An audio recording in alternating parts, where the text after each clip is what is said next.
Taylor Viles had the wonderful opportunity to sit down with President Michael Alexander to get his take on the semester as a whole. Taylor? Thank you, Robbie. I'm here with Lasell's own President Alexander, who, against all odds, has brought Lasell to almost just a few days short of an entire semester hybrid, which is very impressive, President Alexander. What did it take to complete this entire semester? Well, it took a team effort, that's for sure. It wasn't me. It was a whole lot of people involved from the very first time we became aware of the pandemic last March to be involved, whether, forming a COVID-19 task force, which has really guided the health and safety issues that we put in place on campus, a scenario planning task force, which planned for different outcomes, different circumstances that we might face, so we'd be prepared to adjust and be flexible on a dime. Coming up with the fall flexibility plan, allowing students to choose how they want to attend, whether on campus or commuting or remotely. All those things were group decisions, ideas that we had to think through and make decisions without really full information, without really knowing whether it was the right decision or not, because it's in a situation of such extreme uncertainty. Looking back over the last few months, until recently, Lasell was doing very well. Obviously, cases are rising across the country. But was there at any point during the semester a time where you thought there might be a chance where students got sent home? No. Obviously, a lot of people asked about, are people really going to come back after Thanksgiving because other schools aren't doing that. But we thought, if we had the virus under control, that would be in the students' best interest to, if they were residential or commuter students, to be able to come on campus, continue to interact with faculty and their fellow students, that in terms of their own learning environment, that would be the best thing.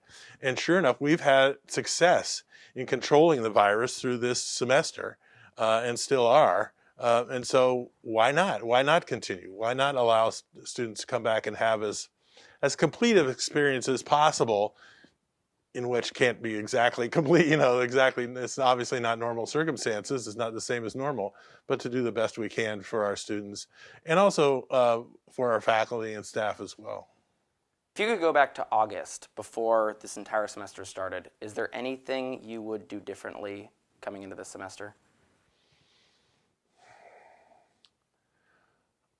Because we took a position of trying to be as flexible as possible so we could adjust as we went through, I would have to say no. I mean, because we didn't commit ourselves to many places, in other words, we were prepared to go fully remote at any point if we had to, whether the next day or the next month or now. And we still are prepared to do that if it became necessary, and it didn't. So I can't think of really what I would do differently. There's things I wish had happened differently, but those weren't things under our control. Now looking forward to the spring, obviously we have about a month and a half off. Students come back to campus in that last week of January.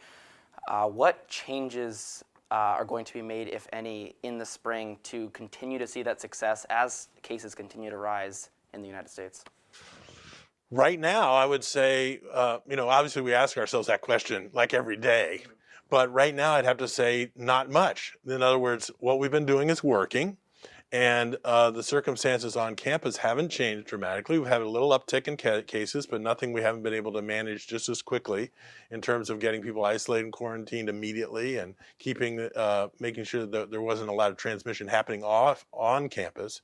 In fact, almost all the cases where people have become positive, we've been able to determine have happened all off campus, all but like 2, maybe now 3.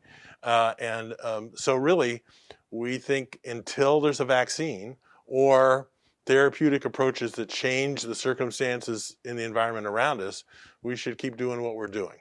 All but 2 or 3 cases happened off campus, which is incredible. What does that say about the student body?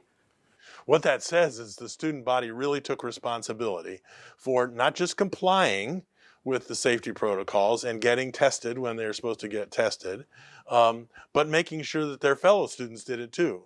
And that extends to employees and vendor employees and anybody who is on campus coming. And we do have people coming and going. It's not like we're in a bubble, because we have commuting students coming every day and back and forth. We have faculty and staff coming, not as many as usual, but still plenty.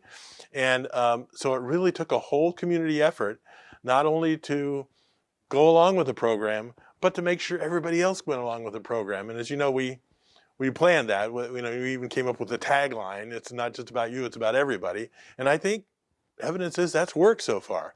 Now, it has to continue to work, right? We can't let up, we can't get complacent, we can't backslide. We've got to continue that.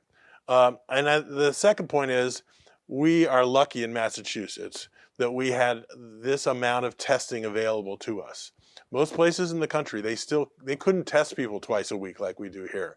But we have that opportunity available to us, and that's really part of what's allowed us to control the infection as well as we have. What's the general confidence or optimism going into next semester? How does that look within your team, within yourself? How do you feel next semester is going to go as of now?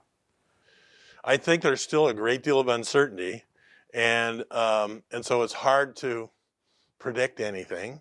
Normally this time of year, we can predict what's going to happen the rest of the year. Right now, I don't even know how many students are going to come back in the spring. I don't know how many of the remote students are going to choose to come back on campus as resident students. There were about 80 that expressed interest, but are they going to follow through? I think that would be good if they did. It would, just liven things up more and give them more opportunity. I would love to see more seniors come back on campus for that last semester. But I don't know that they're going to make that decision. They haven't committed yet. We're just now sending out housing agreements to those people to see if they're going to actually commit to come. So it's still very unpredictable. But I'm optimistic because we've done so well this fall, and because the attitude of the students has been so positive. My observation is that students have recognized the situation we're in and really said, well, let's make the best of it. And we have less complaining and issues among students than we normally have. Normally, just a certain amount of people have problems or complain, and I'm not saying there's none of it, but it's less than usual. And I think that's because of the attitude that students have taken. Now that extends to faculty and staff. The faculty have done an incredible job of their preparation and getting everybody working in the same direction, adjusting as they go along, especially with those flex classes, which took a lot of adjustment right at the beginning and probably still do. The staff, who mostly have to work remotely, have converted to working remotely, but coming on campus when they need to serve the interest of the students. So it's really been a whole team effort pulling in the same direction under incredibly difficult circumstances. And you can't help but be proud about that and optimistic for the future. And if we can get that same attitude going even after the pandemic has passed, wow, won't that be wonderful? Well, let's hope that continues. And as a student myself, coming out of the summer, I had no idea if I was going to be here 2 weeks, a month, or even the whole semester, which it's been that. And for me to you, I just want to say thank you for making myself and all of my fellow students able to spend the semester on campus. It's been so wonderful. Well, thank you for yourself and your fellow students for all you've done to help make that happen, because it couldn't have happened without you making the adjustment, without the faculty making the adjustment, without the staff making the adjustment to make it all possible. Thank you so much, President Alexander. I'm Taylor Viles reporting for LCTV. Back to you, Robbie.